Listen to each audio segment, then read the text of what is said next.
Good afternoon, everybody. I'm Captain B.J. Armstrong. I'm the Principal Associate of the Forum on Integrated Naval History and Seapower Studies. Thank you for joining us today for one of our first bell lectures. This lecture series is a joint initiative between the History Department's FINHSS and the Stockdale Center for Ethical Leadership. Now, the Stockdale Center serves as a valuable resource to the Naval Academy community and the midshipmen, and it aims to empower leaders to make courageous, ethical decisions. The Forum on Integrated Naval History and Seapower Studies is an initiative of the History Department here at USNA. We founded FINHSS at the start of 2 academic years ago in order to develop our collective understanding of not just naval history, but sea power more widely and in an interdisciplinary sense. The Stockdale Center and FINHSS want to thank William Stutt, who is class of 1949 from the Naval Academy, for his generous donation that supports this lecture series, and we want to thank the Naval Academy Foundation for their support as well. Today we are joined by Nick Cross.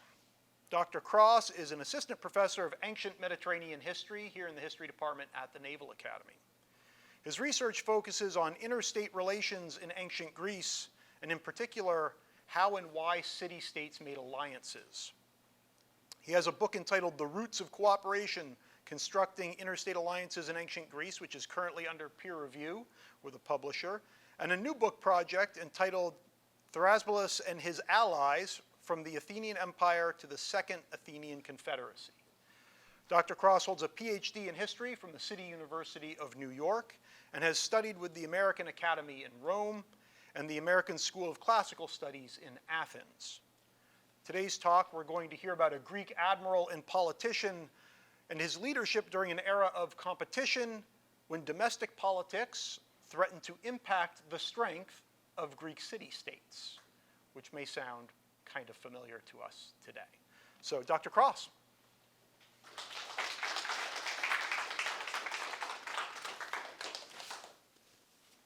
Thank you. And thank you to Captain Armstrong. When Captain Armstrong invited me to speak at FINHSS, he asked me to speak about an Athenian naval leader. It just so happens, as you heard, that I'm writing a book on this fella, Thrasybulus of Steiria. So in the closing years of the Peloponnesian War, the most important Athenian leader was someone you likely have never heard of until a minute ago, Thrasybulus of Steiria.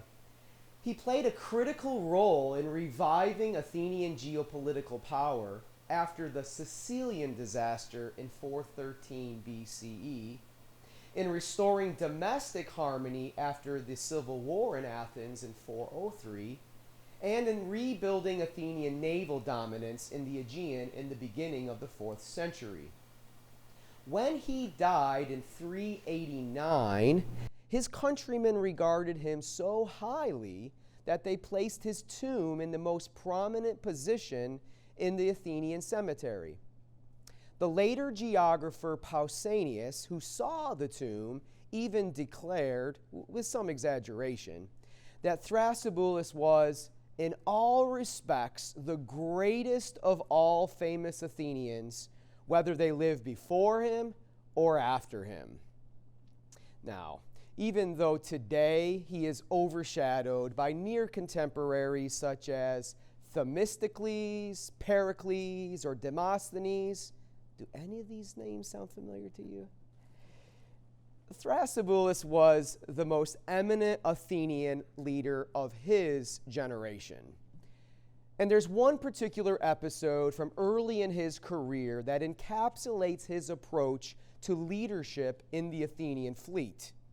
In 411, while he was stationed on the island of Samos in the Aegean, an oligarchic conspiracy broke out in Athens, which resulted in the overthrow of democracy. It was a crisis moment for the men of the fleet, who were, by and large, dedicated to the repudiated democracy. How would Thrasybulus, their commanding officer, and a green one at that, respond? What does his reaction say about his personal political ideology and the impact that that had on his public duties as a naval officer. Thrasybulus possessed several qualities that equipped him for the crises of 411, and the way that he responded to them, I hope to show, is instructive and inspiring for naval historians and midshipmen today. And in regards to the title of my talk, Government Shutdown 411 BCE, we may see some implicit connections to our current situation in 2023. Thrasybulus was born sometime in the mid-5th century, when the Athenian Empire was at the pinnacle of its power. As a young boy, he witnessed the outbreak of the Peloponnesian War in 431. He survived the Great Plague that wiped out a third of the Athenian population, including Pericles.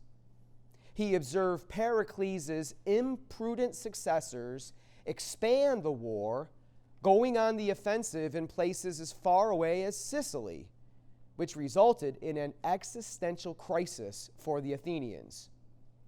Over the 2 years in Sicily, from 415 to 413, the Athenian navy lost 160 triremes, over half of its fleet, along with 9,000 rowers, 3,000 marines, and thousands more of foreign allies. Afterwards, the number of available ships was down to just over 100, the weakest the Navy had been since its inception under Themistocles in the late 480s. The reserve fund for the war, which had been at 9,700 talents at the beginning of the war, was now down to only 1,000 talents, and due to the losses in Sicily, there were now fewer wealthy Athenians to shoulder the state's financial burdens. Anticipating that the Athenians would soon lose the war, many tribute-paying allies revolted from Athens.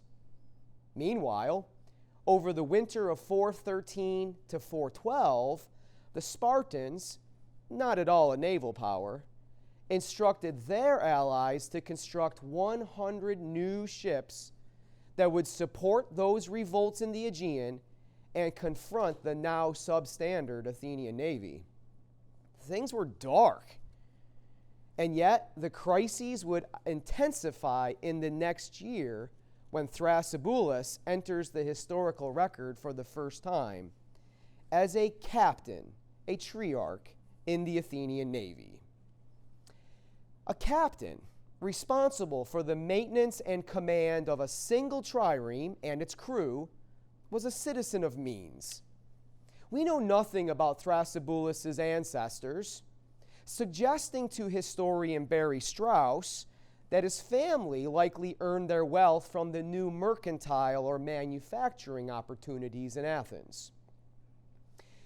The captains were inaugurated in the late spring, leaving them time to hire a crew consisting of 1 helmsman, 10 marines, and about 200 rowers. And the new captain, Thrasybulus, would have set sail from Piraeus, the port of Athens, in the early summer, just as the revolt of its allies in the Aegean broke out. Athenian ships made frequent stops at the island of Samos, about 175 nautical miles to the east of Athens. At a time when most of the allies in the region contemplated embracing oligarchic regimes, the Samians remained committed to Athens and to democracy. Accordingly, the new arrivals made the island their base for operations in the Aegean. By the end of 412, the island hosted as many as 104 ships, nearly the entire Athenian fleet. Ironically, though, as more ships arrived, the more the Athenians on the island moved away from democracy in response to these crises extending from the Sicilian disaster. Thrasybulus and the other naval officers recognized that they had a Herculean task before them. They lacked resources, they were losing allies, and the enemy navy was growing stronger. The pressures were great, and talk of change was in the air. But Thrasybulus possessed several leadership characteristics that prepared him for this situation. First of all, he was pragmatic, and more characteristics will come as we continue. He was pragmatic. An opportunity presented itself in November 412 when a letter arrived from Alcibiades. Alcibiades was an Athenian exile who had escaped to the Persians, but he was looking for a way back home. Alcibiades wrote to the officers at Samos that if they would replace the democracy with an oligarchy, he would ensure that the Persians subsidized the fleet for the remainder of the war. Thucydides, the historian of the Peloponnesian War, comments that the captains and chief men in the navy, this includes Thrasybulus, at once embraced the idea of subverting the democracy. To Thrasybulus, a pragmatist, this was a sensible plan, not a radical one or an ideological one. For him, it was the most promising proposal to help the Athenians regain their position in the war. But he and the officers had to convince the 20,000 or so men of the fleet, a nautiklos ochlos, a naval mob, as Thucydides calls them. And they were committed to democracy. But it was not as difficult as one might have expected. As part of the belt-tightening measures after the Sicilian disaster, the Athenian assembly had cut in half the daily pay for the men from 1 drachma to 3 obols, half a drachma. Thucydides notes, therefore, that when the officers announced Alcibiades' plan, the men were irritated at first, but they finally acquiesced when they heard about the pay from the Persians. They agreed to surrender their franchise, the kratos, power of democracy. They endorsed a moderate form of oligarchy, one that would provide them with pay and empower them to prosecute the war to its conclusion. But no one, not Thrasybulus, the other officers, or the men, could have predicted the downward turn of events that would come from this decision. In the spring of 411, Pisander, probably one of the captains, revised that plot from a broad oligarchy to a limited one. And he suggested that they extend this plan to all of Athens' remaining allies. Pisander's probably thinking of coming to terms with the Spartan enemy and ending the war. Before sailing to Athens to orchestrate the establishment of an oligarchy known as the 400, Pisander encouraged 300 Samians to oust their democratic government.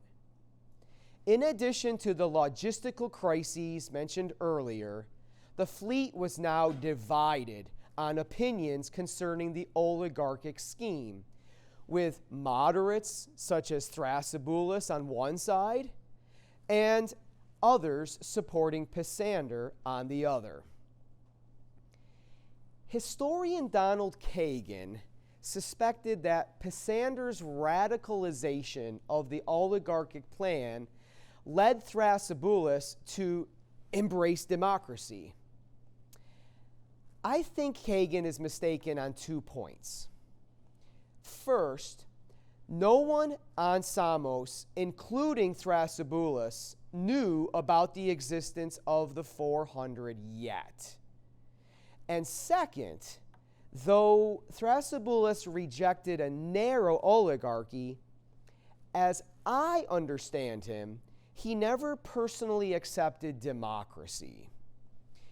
Instead, it was the violent rebellion of the 300 oligarchs on Samos, yet another crisis for him, that moved him to become an active enemy of the new oligarchic conspiracy, but not a Democrat.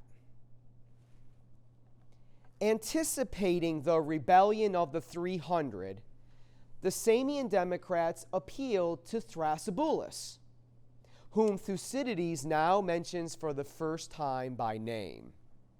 Thucydides explains that the Democrats appealed to him because he was, quote, always thought most opposed to the conspirators. Robert Buck, who has written the only biography of Thrasybulus until mine comes out in a couple of years, takes this to mean that Thrasybulus was a pronounced Democrat. But his opposition to the 300 is not the same as a penchant for democracy. A pragmatist, Thrasybulus never allowed his private ideology to interfere with his public duties. He therefore agreed to help the Democrats. He even solicited help from the men of the fleet, who, like himself, had become disenchanted with the new direction of the oligarchic scheme, but, unlike himself, had returned to a democratic position. And when the 300 finally attacked, Thrasybulus led the resistance. He put down the uprising, and he preserved democratic rule on the island. The Samian Democrats executed 30 of the 300, 10%, exiled 3 of the ringleaders, 1%, and granted the rest an amnesty. For the ancient world, this is a rather restrained response. And I would suggest that it was due to the influence of their new champions, in particular Thrasybulus, who throughout his career projected a moderating influence on those around him. His second key leadership characteristic was that he modeled self-control. Thucydides, the historian, illustrates this further in his account of the next crisis to confront Thrasybulus. When the men of the fleet finally received reports of violence from the 400 back in Athens against their families, the men immediately called out for vengeance on the officers who supported Pisander. And they would have acted on this impulse, says Thucydides, except for the intervention of moderates, among whom he specifically names Thrasybulus.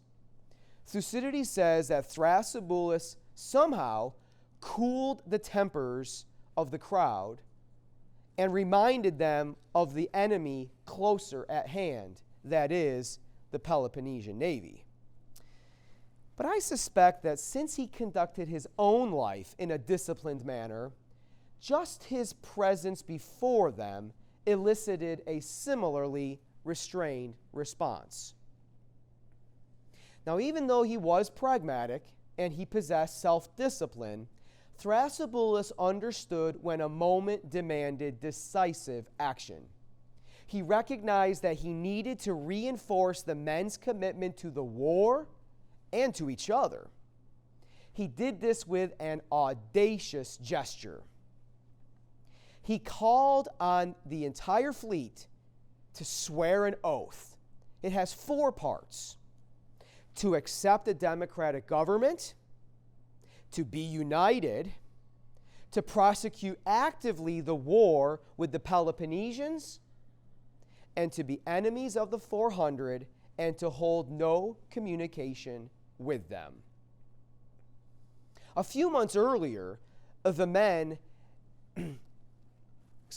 had grudgingly accepted Alcibiades' plan to discard democracy.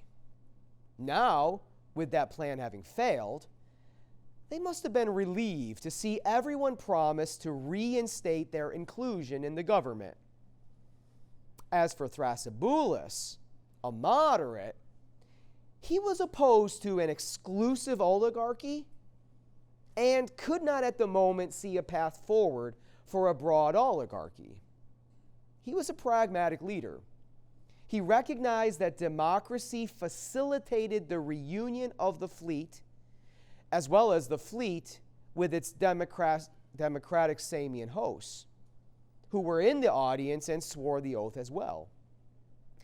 Democracy was the only position Thrasybulus could accept, though he would continue to look for more opportunities to implement a broad oligarchy. But this oath exhibits the willingness of Thrasybulus to take bold action when necessary. For this oath effectively separated the fleet from Athens. It creates two Athenian communities. I have to believe that Thrasybulus did not come to this decision lightly. For a man who gains the reputation as a reconciler, he must have thought very deeply about asking the men to continue the war as though the home government did not exist. And they not only agreed, but they mirrored his decisiveness. To emphasize this divorce from the city, the men held an assembly, an ecclesia, to elect brand new leadership. Thucydides reports they deposed the former admirals and any of the captains whom they held in suspicion. And they chose others for captains and admirals, of whom belonged Thrasybulus and his associate Thrasyllus. Although a volatile group, the men of the fleet recognized that Thrasybulus possessed the qualities of a great leader, and therefore promoted him to admiral. This very act, claiming the right to remove officers who were previously elected at Athens and to choose new ones without authority from Athens, was an extraordinary and a risky move. It signaled that as long as the 400 remained in power, the fleet and its Samian partners would be the true Athenian government, taking all political and military matters into their own hands. The men of the fleet had returned to a democratic position without reservation, but Thrasybulus had done so reluctantly, only because of his hostility to the 400. The home government and the fleet had gone in directions that Thrasybulus was personally uncomfortable with, but he continued to model reasonable leadership, which the other officers emulated. After the elections, several addressed the crowd to lay out plans for prosecuting the war without Athens. Their point of emphasis was the fleet was better off than those in the city were. They had more resources, more ships. They claimed to have smarter leaders who could manage affairs better than the 400. And if the fleet happened to lose the war and their position on Samos, the speakers proposed, they still would not return to Athens. Instead, they would sail somewhere else, establish a brand new city. An echo of the same sentiment shared among the Athenians during the Persian invasion of Athens in 480. Notably, even though the Athenians on Samos had just sworn to uphold democracy, these officers made no mention of it in their speeches. They raised pragmatic yet bold propositions that echoed the policies of their new admiral, Thrasybulus. So in addition to being pragmatic, disciplined, and decisive, Thrasybulus was persistent. Soon after the assembly, the Peloponnesians launched an odd attack against Samos. They attacked and retreated. It was uneventful, but it impressed upon Thrasybulus how vulnerable the fleet would be if they had a more resolute enemy.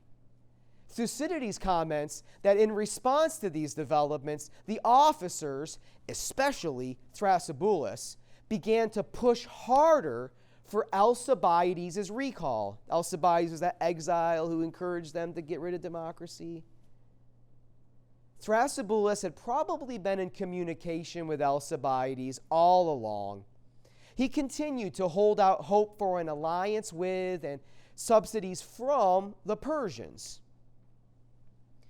through the mediation of Alcibiades and the establishment of a broad oligarchy. Thrasybulus never forced his private beliefs on the fleet, but he continued to promote them. He called for another assembly in which the majority agreed to welcome back the exile. In so doing, Thrasybulus convinced them to revive the original plan for an oligarchy and, in effect, compromise on their newly rediscovered democratic principles. Far from being a stalwart champion of democracy, Thrasybulus was acting according to pragmatism. But this time, he and the men were very careful not to allow their plans to become radicalized. In fact, it would not be long before they had their way. At the end of the summer, after only 4 months in power, the 400 faced an existential crisis. After the Spartans defeated their few ships in a naval battle at nearby Eretria, a defeat worse than that at Sicily, Thucydides claims, the Athenians at home seized the opportunity to replace the 400 with a broader government of 5,000. Being a mixture of upper and lower classes, the new administration, Thucydides thought, was, quote, the best government that the Athenians ever had, at least in my time, end quote. Thrasybulus, I think, would have agreed with this. The 5,000 were keen to repair the breach between the city and the navy. They sent a messenger to Samos encouraging the fleet to continue the war and confirm the authority of the new admirals. In turn, Thrasybulus supported the new government. Apparently, so did those under his command. There were no longer any demands to attack Athens, and they reopened communication with the new home government. So what lessons can we learn from all of these vicissitudes? Thrasybulus' first year in leadership was a momentous one, filled with crises and changes. The Athenians were divided between those who espoused a narrow oligarchy and those who espoused an expansive democracy.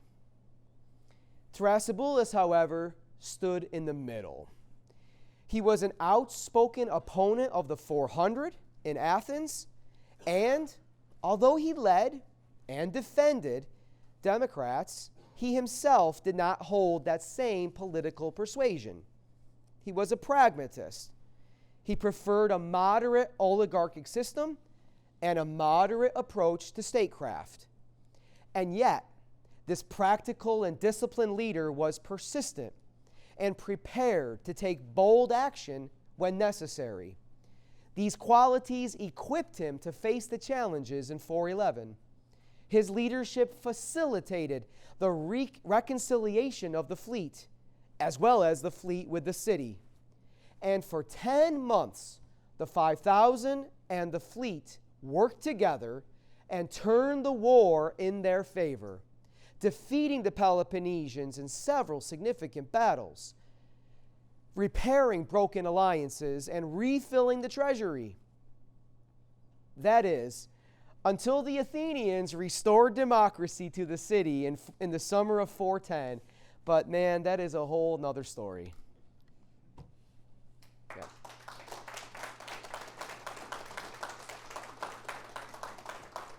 We've got about 10 to 15 minutes for questions, and I'll let Dr. Cross moderate his own question. Yeah.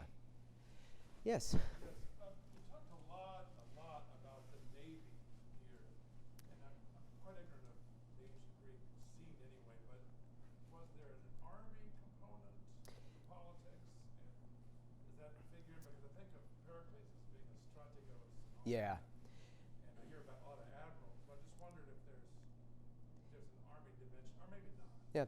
So at the beginning of the Peloponnesian War, Thucydides talks about the army of Athens. Sparta is a great army force. They're attacking Athens. The Athenians never really want to send out a land force. They're going to get slaughtered by the Spartans. They put really all their energies into the navy. That said, there is an army. But during this period, there's really nothing going on by land. The Spartans have recently set up a permanent fort 12, 15 miles north of Athens, but they're pretty quiet. They're on a hillside observing Athens, but not attacking. Athens has pretty big walls. Spartans don't know how to tackle those walls. They're not smart enough for that. So there's not a lot going on land, at least against the Spartans. The Athenians will fight battles against the Thebans on land. There is some awful land battles in Sicily. You saw the losses that they accrued. But at this time, 411, Thucydides, our principal source, all of his attention is on the Navy. Yeah, and by the way, I'm using the word admirals, but the Greek word is strategos, which is the word for general. Right. Yeah. Yeah. Yeah. So it seems like there's actually quite a bit of history and documentation on Thrasybulus. So why is it taking so long for him to become a big name? Before your class, I've never heard of him. Even Pericles I've heard, and I'm not really well versed in history. Yeah. Robert Buck, who wrote the only English biography, there is a French dissertation on Thrasybulus, but Robert Buck argues, and I'll argue against this in a moment. He says the reason there's not a lot on Thrasybulus is because he helped bring back democracy to the fleet. In 403, 8 years later, he will bring democracy back to Athens. This is a complicated story, but if you can just trust me here. And so, assumption is he's a Democrat. He's leading the Democrats. He's bringing back democracy. In my talk, I argue that, no, he's not. He's pragmatic. And democracy works in his context, and so he's going to promote it, but he's not personally identified with it. Robert Buck thinks because he's a Democrat, all these ancient authors who are learned and therefore, oligarchic men of means and thus not thrilled with democracy, they want to downplay him because he's Democrat. What does it mean to not have a lot of material about Thrasybulus? I just talked for 25 minutes about him, and it's only one incident in his life. I'm writing a biography about him. Okay, so there's not a biography by Plutarch. He writes a lot of biographies about Thrasybulus. He's only mentioned 5 or 6 times in Thucydides. But if you take all of the ancient corpus, we've got enough to write a biography about Thrasybulus. So I don't know what that means. There's not a lot about him. Yes, there's more about Pericles. There's more about Alcibiades. But I think there's enough about Thrasybulus. So why is it taking so long to hear about him? He's pragmatic. He's practical. He's not loud. Think of today. How many quiet, practical, work across the aisle politicians do we know about? We usually hear about the loud ones, the dramatic ones. Alcibiades betrays his city, then goes to Sparta, and then he impregnates the queen and has to go to Persia, and then the Persians aren't sure about him. He goes back to Athens, he loses a battle, and he goes to exile a second time. That's the kind of guy you want to write a book about. I just want to make a movie about him. But Thrasybulus, We know these kinds of events where he's pragmatic, decisive, not sexy. Yes. Thank you so much, Dr. Cross. I've always found the Athenian Navy so interesting because of democracy, the rowers, right, sort of rank and file, have quite a bit of power, right? And I'm thinking about these officers, right? Sort of, you think of today's military, right? Would you guys say that officers have a lot of power over subordinates? Right?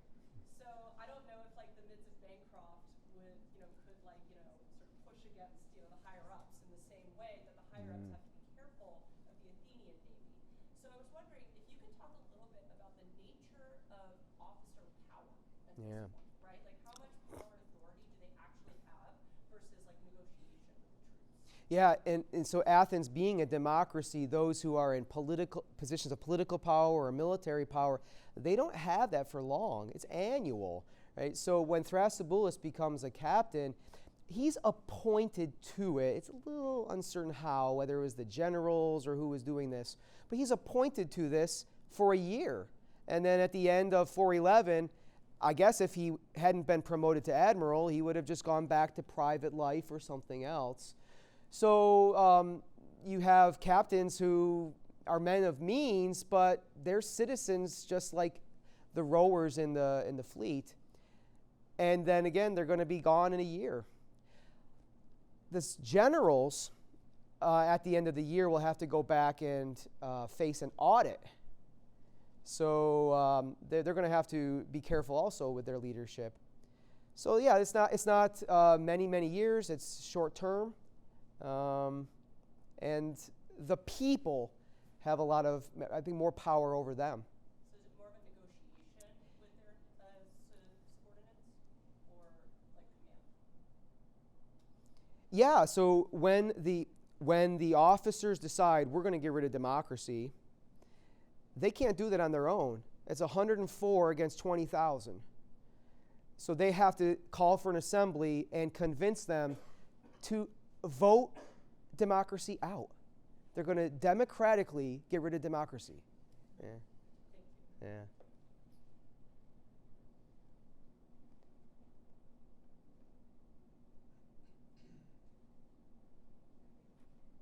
Sir, if they have such, not in just this context, but the context of the whole Athenian Navy, if there's such a short life cycle of like captains and people in the fleet, how were they able to build up such a strong navy if they're just recycling people that quickly?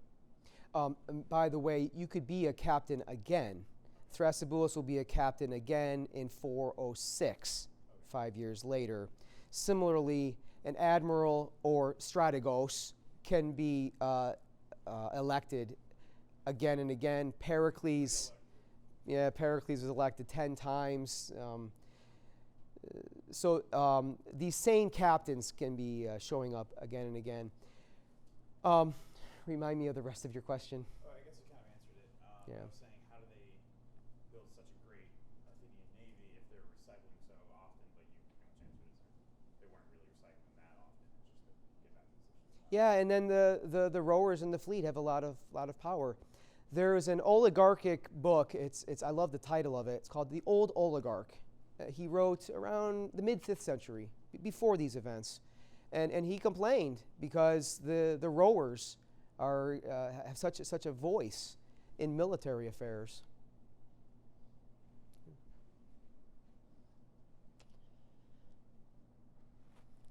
Sir, so you mentioned a lot of the great leadership characteristics of Thrasybulus. I'm just curious, like, what were some of his weak traits? Like, what were some things about him that didn't necessarily make him a great leader? So I'm focusing on 411, that year.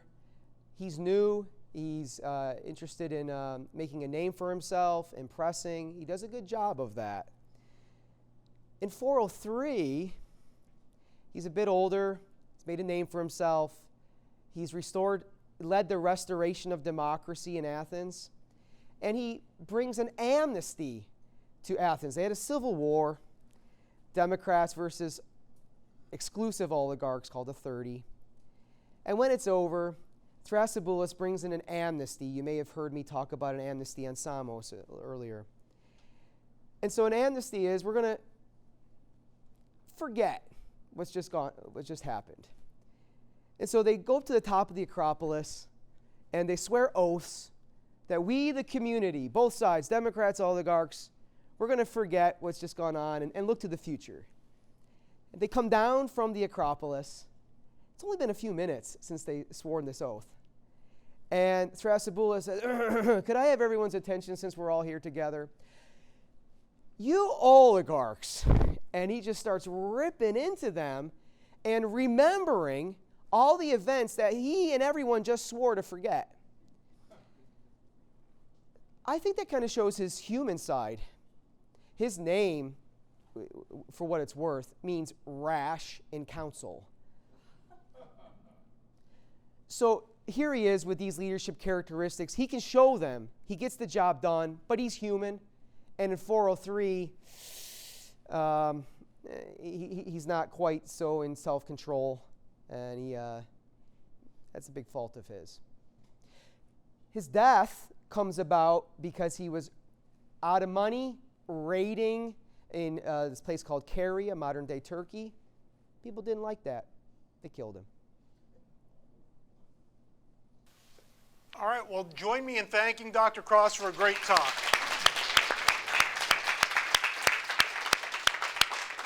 This is our last FINHSS event for this semester, so thank you so much to everybody who joined us today, and pay attention to your emails and you'll hear about what we're doing in the spring.